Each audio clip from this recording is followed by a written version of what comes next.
খেলাধুলা চর্চায় শরীর ও মনকে ভালো রাখে, পাশাপাশি খেলাধুলোর মাধ্যমে একের সঙ্গে অপরের আত্মীয়তার সম্পর্ক গড়ে ওঠে। রবিবার উমাকান্ত মিনি স্টেডিয়াম, যুব কল্যাণ ও ক্রীড়া দপ্তর এবং আগরতলা স্পোর্টস জার্নালিস্ট ক্লাবের মধ্যে এক প্রীতি ফুটবল ম্যাচের অনুষ্ঠান। এই কথা বললেন যুব কল্যাণ ও ক্রীড়া মন্ত্রী টিঙ্কু রায়। এদিন উমাকান্ত মাঠে আগরতলা স্পোর্টস জার্নালিস্ট ক্লাব এবং যুব কল্যাণ ও ক্রীড়া দপ্তরের মধ্যে প্রীতি ফুটবল ম্যাচ অনুষ্ঠিত হয়। এই খেলায় আগরতলা স্পোর্টস জার্নালিস্ট ক্লাবকে 4-0 গোলে পরাজিত করে যুব কল্যাণ ও ক্রীড়া দপ্তর। এই প্রীতি ফুটবল ম্যাচ উপভোগ করেন যুব বিশ্ব ক্রীড়া দপ্তরের মন্ত্রী টিঙ্কু রায়, ত্রিপুরা ফুটবল অ্যাসোসিয়েশনের সভাপতি প্রণব সরকার সহ অন্যান্যরা।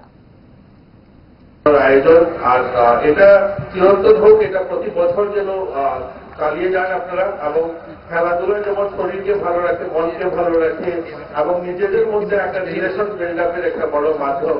খেলাধুলা শুধুমাত্র শরীর মন নয়, আজকের দিনে যারা ভালো খেলোয়াড় গোটা দেশে তাদের সুনাম হয়েছে, আর্থিকভাবেও তারা আজ এটা একটা বড় মাধ্যম হয়েছে। কিন্তু খেলাধুলা আগে ছিল শুধু মন ভালো আর শরীর ভালো এরকম না, এখন কিন্তু আর্থিকভাবেও মানুষ প্রতিষ্ঠিত হতে পারছে বা সামাজিকভাবে তো প্রতিষ্ঠিত হয়ই, আর গোটা দেশে তাদের নাম উজ্জ্বল হচ্ছে।